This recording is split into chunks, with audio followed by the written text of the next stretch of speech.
ပရိသတ်များအားလုံးမင်္ဂလာပါခင်ဗျာဒီကနေ့ကျွန်တော်တင်ဆက်ပေးသွားခြင်းတဲ့ဇာတ်လမ်းလေးကတော့ဂျပန်တဲထက်ရင်ပိုစိတ်တစလူသက်ဇာတ်ကားလေးပဲဖြစ်ပါတယ်ဇာတ်ကားလေးရဲ့နာမည်ကတော့ Liver Leaf လို့ခေါ်ပါတယ်2018ခုနှစ်မှာထွက်ရှိခဲ့တဲ့ဇာတ်ကားလေးလည်းဖြစ်ပါတယ်ပရိသတ်ကြီးကရှုစားပေးကြပါဦးခင်ဗျာအဲ့ဒီဇာတ်ကားကိုအစားဆုံးကြည့်နေတဲ့ပရိသတ်တွေအနေနဲ့လည်း Netflix မှာတွားကြည့်နိုင်ပါတယ်ကြည့်နေတဲ့သူတွေကို comment မှာ link ချပေးသွားပါမယ်ကဲဒါဆိုဆက်သွားကြရအောင်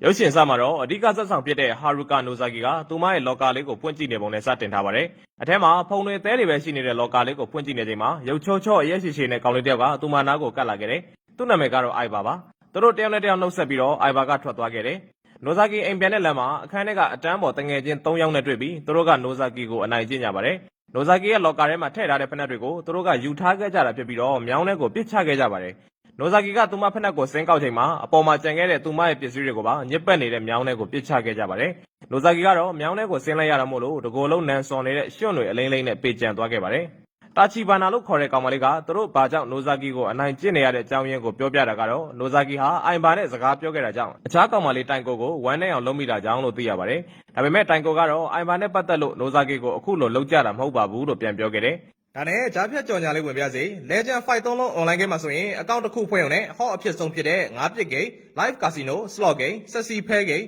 အန်စာတုံး game, IBC bet ဘောလုံးပွဲများကိုလည်းတိုက်ရိုက်ကြည့်ရှုပြီးကစားလို့ရနေပါပြီနော်။ game ဆော့ရမှာလည်း unit ပြောင်းနေစရာမလိုပဲ game ပေါင်း400ကျော်ကိုအကောင့်တစ်ခုဖွင့်ရုံနဲ့စိတ်တိုင်းကြကစားလို့ရပြီဆိုတော့ချစ်မိတ်ဆွေအပေါင်းတို့စိတ်တိုင်းကြဖြစ်စေမှာပါ။ငွေသွင်းငွေထုတ်ကိုလည်းအချိန်ကန့်သတ်မရှိ24နာရီဝန်ဆောင်မှုပေးနေတာပါဖြစ်လို့ဖုန်းနဲ့ Viber 3995999955ကိုအခုပဲဆက်သွယ်လိုက်ပါနော်။နိုဇာကီဟာသူမရဲ့ပစ္စည်းတွေအားလုံးကိုပြန်ကောက်ပြီးတော့ဝမ်းနဲ့စွာနဲ့အိမ်ကိုပြန်လာခဲ့ပါတယ်။အိမ်ပြန်ရောက်တော့နိုဇာကီကိုတွေ့လို့စိတ်မကောင်းဖြစ်သွားတဲ့ညီမလေးရှူကိုဟာဝမ်းနဲ့ပြီးငိုပါတော့တယ်။မိသားစုအားလုံးလည်းနိုဇာကီရဲ့အဖြစ်ကိုမြင်ရတာကြောင့်တနာပြီးငိုနေကြပါတော့တယ်။နောက်တစ်နေ့မှာနိုဇာကီရဲ့အဖေဖြစ်သူဟာနိုဇာကီအပေါ်ကိုအနိုင်ကျင့်နေကြတဲ့အတန်းမော်တွေရဲ့အပြုအမူတွေနဲ့ပတ်သက်ပြီးဆီယာမဖြစ်သူမီနာမီကိုလာတိုင်ကြားကြပါတယ်။ဒါပေမဲ့ဆီယာမကိုယ်တိုင်ကစိတ်မဝင်စားတဲ့ပုံပြသနေခဲ့ပြီးတော့နိုဇာကီကိုမကူညီတဲ့အပြင်စာမေးပွဲဖြေဖို့အချိန်မရောက်မချင်းကျောင်းကိုမလာသင့်ဘူးလို့ပြောခဲ့ပါတယ်။နိုဇာကီဟာဆီယာမနဲ့တွေ့ပြီးအခန်းထဲကိုပြန်လာချိန်မှာအနိုင်ကျင့်နေကြကောင်မလေး၃ယောက်ကနိုဇာကီရဲ့ဇပွဲကိုမှင်တွေနဲ့ချစ်နေတာကိုတွေ့လိုက်ရပါတယ်။ဒါအပြင်နိုဇာကီမျက်နှာကိုမှင်တွေနဲ့ပြစ်ပေါက်ခဲ့ကြပါတယ်။ကျောင်းသားတွေဟာနိုဇာကီရဲ့အဖေကိုပါခြေထောက်မှာအဆူးပါတဲ့ဖက်နှက်နဲ့ကြောကိုကန်ချခဲ့ပြီးရိုင်းပြခဲ့ကြပါတယ်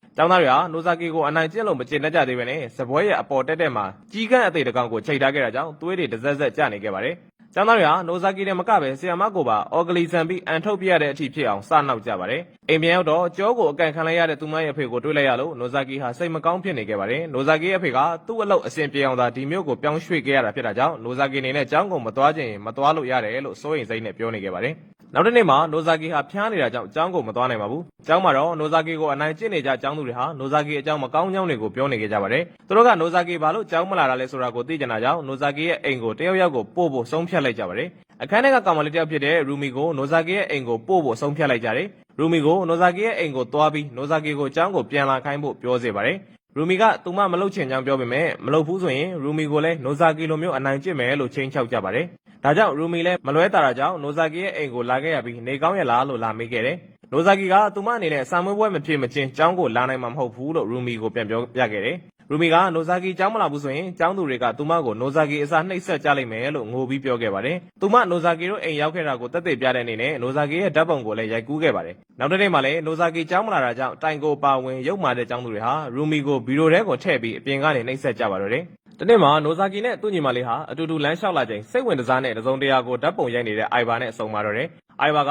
သူတို့နဲ့တွေ့ရတဲ့အတွက်ပျော်သွားပြီးတော့ညီမနှစ်ယောက်ကိုဓာတ်ပုံအတူရိုက်ပေးခဲ့ပါတယ်။ဓာတ်ပုံရိုက်ပေးနေရင်လည်းအိုင်ဘာဟာသူ့ဘဝမှာလူပုံကိုရိုက်ဖူးတာဒါဟာပထမဆုံးပဲလို့ပြောပြခဲ့တယ်။ကျောင်းမှာတော့ရူမီကိုတိုင်ကိုတို့ဟာသပင်တွေကိုဖျက်ပြီးစိတ်ကြိုက်နှိပ်စက်နေကြပါတယ်။နောက်ပြီးနိုဇာကီကိုမုန်းလားလို့မေးတဲ့အခါမှာရူမီကလည်းတိုင်ကိုတို့အကြိုက်ပြန်ဖြေပေးရတာကြောင့်နိုဇာကီကိုမုန်းလုံးလို့တတ်တောင်တက်ချင်တယ်လို့ပြန်ပြောခဲ့ပါတယ်။နောက်တစ်နေ့မှာကျောင်းကိုအတူသွားဖို့အတွက်အိုင်ဘာကနိုဇာကီရဲ့အိမ်ရှိမှာလာဆောင်နေခဲ့တယ်။နိုဇာကီလည်းအိမ်ကလူတွေကိုနှုတ်ဆက်ပြီးအိုင်ဘာနဲ့အတူကျောင်းကိုလာခဲ့ပါတယ်။သူတို့နှစ်ဦးကမျက်နှာပါးတစ်လျှောက်အတူတူလျှောက်သွားကြရင်လည်းပျော်ပျော်ရွှင်ရွှင်ဖြတ်တန်းကြပါတယ်။တဖြည်းဖြည်းနဲ့သူတို့နှစ်ဦးကအချင်းချင်းရင်ခုန်လာခဲ့ကြတယ်။ညနေဆောင်လို့သူတို့အတူတူပြန်လာကြတဲ့အခါမှာသူ့ကိုကျောင်းမှာအနိုင်ကျင့်နေကြတဲ့ကျောင်းသူတချို့ကိုတွေ့လိုက်ရပြီးနိုဇာကီတို့အိမ်ဘက်ကိုလှမ်းကြည့်နေကြတာကိုတွေ့လိုက်ရပါတယ်။နိုဇာကီလည်းသူမတို့အိမ်ကိုလှမ်းကြည့်လိုက်ချိန်မှာအိမ်ဟာအကြီးကျယ်မီးလောင်နေတာကိုတွေ့လိုက်ရပါတော့တယ်။နိုဇာကီလည်းလန့်သွားပြီးတော့အိမ်ရှိရာကိုသွားကြည့်ကြချိန်မှာဝိုင်းကြည့်နေကြတဲ့လူအုပ်ကြီးကိုမြင်ခဲ့ရပါတယ်။အိမ်ထဲမှာကြံခဲ့တဲ့မိသားစုတွေကိုကယ်ဖို့နိုဇာကီဟာအိမ်ထဲကိုဝင်ဖို့ကြ ကြိုးစားပေမဲ့အိုင်ဘာနဲ့အိမ်ကြီးချင်းတွေကဝိုင်းတားကြတာကြောင့်လှမ်းကြည့်ုံပဲတက်နိုင်ခဲ့ပါတယ်အိမ်ထဲမှာရှိနေကြတဲ့နိုဇာကီရဲ့အဖေဖြစ်သူနဲ့အမေဖြစ်သူတို့ဟာမီးလောင်မှုကြောင့်သေဆုံးသွားခဲ့ကြသလိုညီမလေးဖြစ်သူကတေ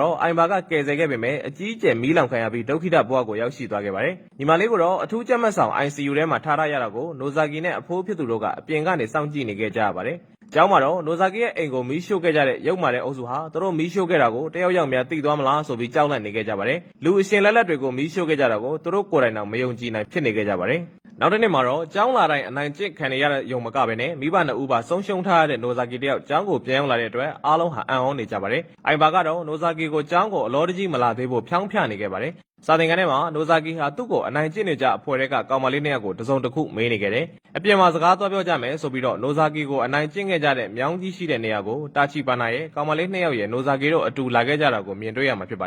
ယ်တာချီပါနာကနိုဇာကီကိုစူးကြုံလေးနဲ့ထိုးလိုက်တာကြောင့်နိုဇာကီဟာတွင်းထဲကိုကျသွားခဲ့ပြန်ပါတယ်နိုဇာကီတို့အိမ်ကိုမီးရှို့ခဲ့တာဟာသူတို့အဖွဲ့ပဲလို့တာချီပါနာကဖွင့်ပြောခဲ့ပြီးနိုဇာကီကိုအပီးတိုင်လက်ဆတုံးဖို့ဓာတ်တစ်ချောင်းနဲ့ဆင်းလာခဲ့ပါတယ်ဒါပေမဲ့ဒီချိန်မှာတော့နိုဇာကီကလက်ဦးမှုယူခဲ့ပြီးတော့တာချီပါနာကိုလက်သေးနဲ့ကုတ်ချစ်ခဲ့ပါတယ်တာချီပါနာလဲကျသွားချိန်မှာနိုဇာကီကတာချီပါနာတေတဲ့အထိရိုက်တက်ခဲ့ပါတယ်ကျန်တဲ့နှစ်ယောက်လည်းထွက်ပြေးဖို့မရတာကြောင့်နိုဇာကီကိုသူတို့အပြစ်တွေအတွက်တောင်းပန်ခဲ့ကြပေမဲ့နိုဇာကီကခွင့်မလွတ်နိုင်တော့ပါဘူး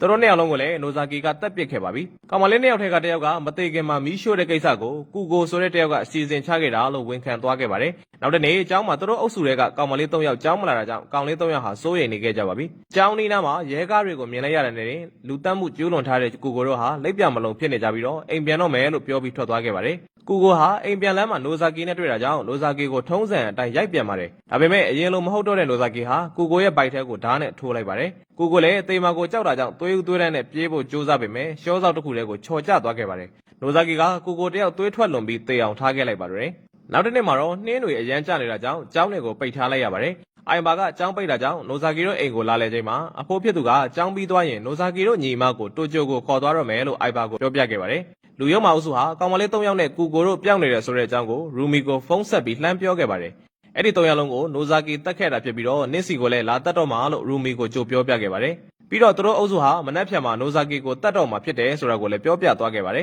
။နောက်တစ်နေ့မှာနိုဇာကီကတယောက်တည်းလမ်းလျှောက်လာရင် liver leaf ပန်းလေးကိုငုံကြည့်နေတော့မှကောင်လေးနှစ်ယောက်ကမြားနဲ့ပစ်ပြီးအရင်တိုက်ခိုက်ခဲ့ပါတယ်။အီကီဂါဝါဆိုတဲ့တယောက်ကနိုဇာကီကိုအတင်းလိုက်ဖမ်းပြီးနိုင်ထက်စီးနေလုံနေခဲ့တယ်။သူကနိုဇာကီကိုလိမ်ပိုင်းဆိုင်ရာအသားယူဖို့လုပ်နေကြတာကြောင့်နိုဇာကီကသူ့နှာခေါင်းကိုပလာယာနဲ့ညှက်ပစ်ခဲ့ပါတယ်။နောက်တစ်ယောက်ကနိုဇာကီကိုအဝေးကနေပြီးမြားနဲ့ပစ်ဖို့လုပ်ရမှာအရှိကတစ်ယောက်ခေါင်းထဲကိုစိုက်ဝင်သွားပြီးသေဆုံးသွားခဲ့တယ်။ဒါနဲ့ကျန်တဲ့တစ်ယောက်ကနိုဇာကီကိုတတ်ဖို့လုပ်တာကြောင့်နိုဇာကီကမြန်မြန်ဆက်ဆက်မဲ့ဓာတ်နဲ့ထိုးတက်လိုက်ပြန်ပါတော့တယ်။နောက်တစ်နေ့မှာတော့ပျောက်ဆုံးနေတဲ့ကောင်မလေးတွေရဲ့မိဘတွေဟာကျောင်းကိုရောက်လာကြပြီးတော့ခလေးပြောက်ရှာနေကြပါတယ်။အိုင်ဘာနဲ့နိုဇာကီတို့ဟာမြစ်တာမျှနေကြပြီဖြစ်ပြီးတော့နိုဇာကီပြောင်းတော့မဲ့တိုကျိုကိုအိုင်ဘာကလိုက်သွားဖို့ပြင်ဆင်နေပါတော့တယ်။ရူမီကသူ့တငယ်ချင်းတွေကိုလိုက်ရှာရင်းနဲ့နိုဇာကီကိုအနိုင်ကျင့်နေကြမြောင်ကြီးထဲမှာသူ့တငယ်ချင်းတွေရဲ့အလောင်းတွေကိုတွေးလိုက်ရတာကြောင့်လမ်းဖြန့်သွားခဲ့ပါတယ်။ချက်ချင်းပဲတိုင်ကိုစီကိုဖုန်းဆက်ပြီးအကျိုးကြောင့်ပြောပြခဲ့ပါတယ်။ဒါပေမဲ့တိုင်ကိုကရူမီရဲ့ဖုန်းကိုမကင်ခဲ့ပါဘူး။အတိတ်ကိုပြန်လည်ပြသရမှာရူမီကနိုဇာကီကိုရေနံစီတွေနဲ့နှစ်ပြီးတပ်ပစ်ချင်တယ်လို့ပြောခဲ့ပူတာကိုပရိသတ်တို့မြင်တွေ့ရမှာဖြစ်ပါတယ်။နိုဇာကီတို့အိမ်ကိုမီးရှို့မဲ့နေမှာရူမီဟာရေနံစီပုံးကြီးတစ်ပုံးကိုကင်ပြီးလာခဲ့တာကိုမြင်တွေ့ရမှာဖြစ်ပါတယ်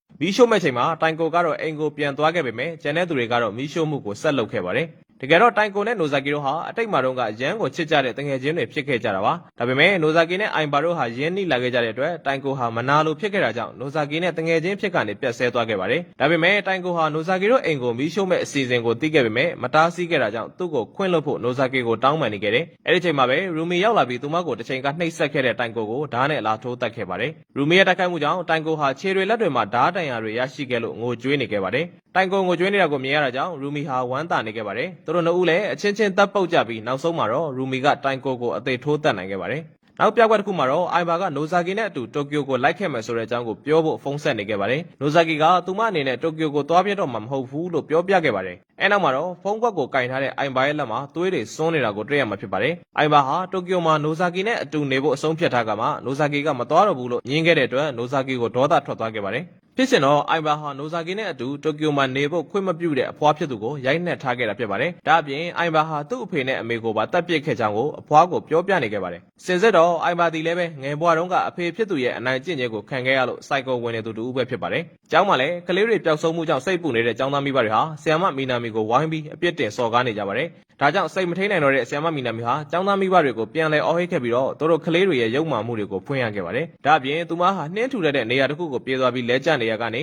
နှင်းခွဲကားကြီးတကားရဲ့ကြိတ်ချေခြင်းကိုခံရပြီးသေဆုံးသွားတာကိုပြသထားခဲ့ပါတယ်။ဆေးရုံမှာရူမီကနိုဇာကီရဲ့ညီမလေးကိုတတ်ဖို့ရောက်လာခဲ့ပေမဲ့နိုဇာကီကရူမီကိုအရင်တိုက်ခိုက်ခဲ့ပါတယ်။နိုဇာကီကပေါ်စည်းကနေရူမီကိုတတ်ဖို့လုပ်နေတာကြောင့်ရူမီကသွေးဦးသွေးတန်းနဲ့ညီမဖြစ်သူရဲ့ရှေ့မှာလူမတတ်သင့်ဘူးလို့ပြောပြီးညံများခဲ့ပါတယ်။ဒါနဲ့နိုဇာကီလည်းရူမီကိုလှုပ်ပေးလိုက်တာကြောင့်ရူမီလည်းထွက်ပြေးသွားခဲ့ပါတယ်။ဆေးရုံကိုလိုက်လာတဲ့အိုင်ဘာနဲ့စကားပြောနေရင်နိုဇာကီရဲ့အဖိုးဟာဒဏ်ရာပြင်းပြင်းထန်ထန်ရခဲ့ပြီးတော့ဆေးရုံကိုခေါ်လာခဲ့ရတာကိုတွေ့သွားခဲ့ပါတယ်။ဒီလိုဖြစ်ရတာဟာအိုင်ဘာရဲ့လက်ချက်လို့တန်တရားရှိခဲ့တဲ့အတွက်အိုင်ဘာကိုလူရှင်းတဲ့နေရာခေါ်သွားပြီးမေးကြည့်ရင်အိုင်ဘာရဲ့လက်မှာသွေးတွေစွန်းနေတာကိုမမျှော်လင့်မဲ့တွေ့ရှိသွားခဲ့ပါတယ်။အဲ့ဒီချိန်မှာရူမီရောက်လာခဲ့ပြီးတော့နိုဇာကီတို့အိမ်မီးလောင်လုံးကအဖြစ်အပျက်တွေကိုပြန်ပြောပြခဲ့ပါတယ်။ရူမီနဲ့ကြံတဲ့သူတွေဟာနိုဇာကီရဲ့အမေကိုအရှင်လက်လက်မီးရှို့နေကြချိန်မှာနိုဇာကီရဲ့အဖေရောက်လာခဲ့ပါတယ်။ဒါကြောင့်အဖေဖြစ်သူရဲ့ခြေထောက်ကိုမြားနဲ့ပစ်ပြီးတော့နိုဇာကီရဲ့အဖေတကိုယ်လုံးကိုလည်းရေနံစီတွေနဲ့ပတ်ပြန်းခဲ့ပါတယ်။ကျန်တဲ့သူတွေအားလုံးကမီးမရှို့ဖို့တားနေတဲ့ကြားထဲကနေရူမီဟာနိုဇာကီရဲ့အဖေနဲ့ညီမလေးကိုမီးစတင်ရှို့ခဲ့တာဖြစ်ပါတယ်။ဖြစ်ပျက်အားလုံးကိုကြားလိုက်ရတဲ့ကြောင့်နိုဇာကီကရူမီစီကိုပြေးသွားချိန်မှာရူမီကနိုဇာကီကိုဓာတ်နဲ့အရင်ထိုးလိုက်ပါတော့တယ်။ဒါကြောင့်အိုင်ဘာကရူမီစီကိုပြေးသွားပြီးအသက်ကုန်ထိုးချိန်နေတော့မှ